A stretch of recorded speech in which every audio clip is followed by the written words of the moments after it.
we are asked to calculate the position of the particle executing SHM at which the kinetic energy equals potential energy, given the amplitude is A. Okay, so we need some background on the energies in SHM. So before we try and figure this question out, let us get some background on energies.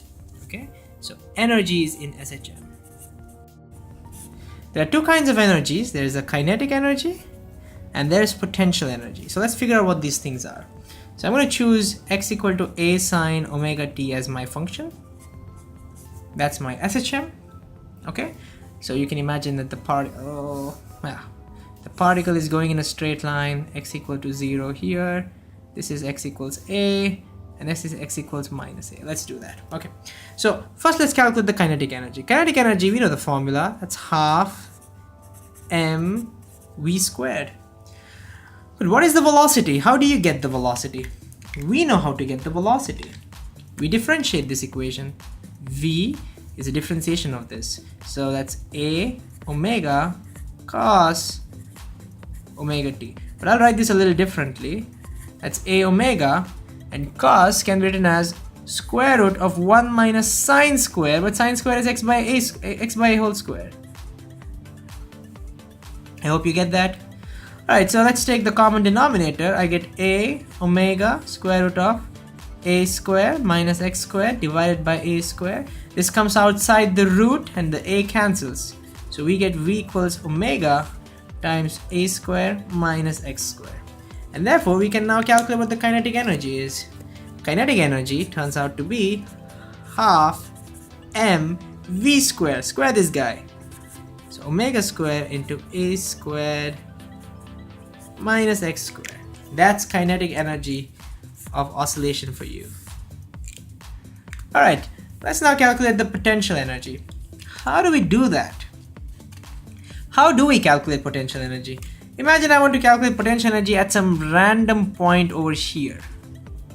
Okay, first we have to choose a zero value for potential energy. Where should we call potential energy to be zero? Well, it's very convenient to call this position as potential energy to be zero. And the reason is, that's the point where the kinetic energy is maximum. So let's just call the potential energy to be zero. It just makes things convenient. Okay? So to calculate now potential energy at this point at some random distance, let's call that random distance as, I don't know, x. Okay? To calculate the potential energy at this point x, we need to figure out the work done by me, the external force, to move the particle from here to here. Alright, so let's define our potential energy. This is the most general definition of potential energy ever. So the potential energy will be equal to work done by me to move the particle, to move it from some reference point where the potential energy is 0, and that is x equal to 0, to x, some value of x, so x equals x. So I need to calculate the work done by me. And the way we calculate the work done is we do an integral. Integral from 0 to x, my force dot dx. Okay, what direction is my force? Well, my force will always be in the opposite direction of the natural force, or the restoring force in this case. Look, when the particle is somewhere over here, the restoring force acts this way. So my force will be equal in magnitude and in opposite in direction. So what I can do is I can say this is alright, so this is my force times dx times cos theta. Since my force and dx are in the same direction, I'm going to choose dx this way. Dx and my force are in the same direction, so the dot product vanishes. And now all I have to do is calculate what my force is. Well, my force is the same as the restoring force in the opposite direction. So I'll just call this as minus of restoring force times dx. And we know what the restoring force is. The restoring force is just the mass times the acceleration. But we know what the acceleration is. we double differentiate this guy. We have done this so many times, by now you should know that the acceleration, that's d square x by dt square, should be minus omega square x. Okay, so let me substitute that over here. It is minus omega square x dx. Therefore, the potential energy turns out to be, it's a negative sign, and there's another negative sign that becomes positive. The integral from 0 to x, we have m omega square x dx. We can pull out m omega square, that's not going to interfere with our integration, and we have a very simple integral x dx, that's x squared by 2. So we have found what our potential energy is. Potential energy U is going to be half m omega square times x squared. Ta-da! Look at this. So these are the two equations we have. Let me quickly write them down on the next page. So we found out that the kinetic energy is half m omega square into a square minus x square, and we get the potential energy as half m omega square times x square. Okay, look at this.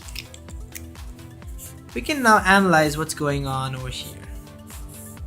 First of all, notice that the potential energy is maximum when x is equal to maximum, so at the amplitude. So let's write that using green.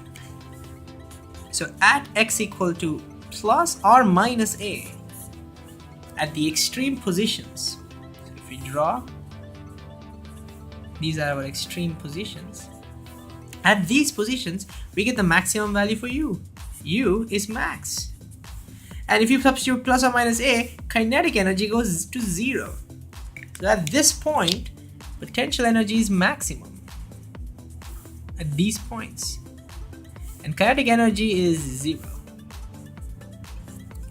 Similarly, if we substitute x equal to 0 over here and here, notice now, and by the way, what is the value of the maximum potential energy? Well, that's easy. Let's just put x equal to a. That's half m omega squared a squared. That's the maximum potential energy. Alright, now when do we get kinetic energy to be maximum? Well, this has to be maximized, right? So x equals 0. So at x equal to 0, notice that the kinetic energy goes to maximum, because this is maximum, and now potential energy goes to 0 when you substitute over here. So this is where potential energy is 0 and kinetic energy is maximum. And what's the value of that maximum kinetic energy? Well, that value is, substitute x equal to 0 and you get the same as maximum potential energy. Ooh, all these things I hope should make sense. So what's going on is that when the particle is over here, it has the maximum speed, and therefore it has 0 potential energy. Well, this is 0 because we chose this to be 0, nothing else.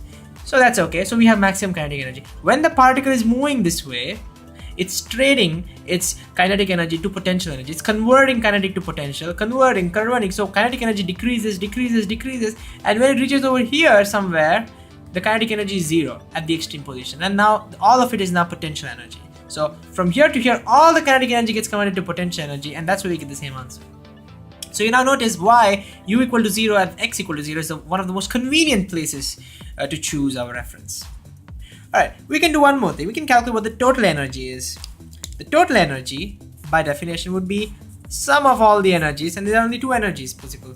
We are assuming that there are no resistive forces. We're going to bring them on later, but as of now, there are no resistive forces. Till now, there were no resistive forces.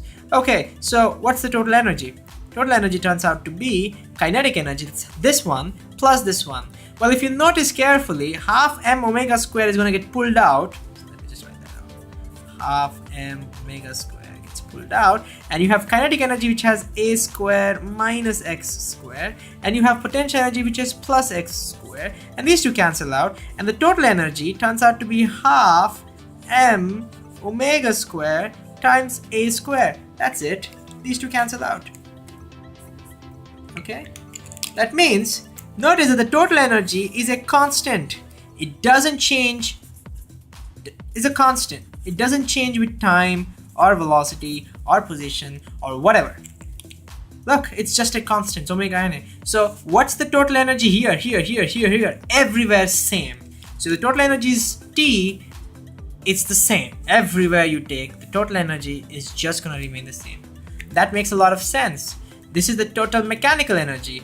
Mechanical energy has to be conserved because there aren't any non-conservative forces acting.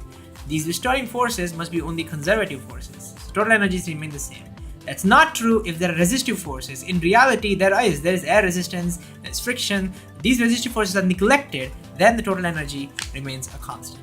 Okay, so this was the brief background on energies. Now, since we have this background, we can solve the original problem on energy.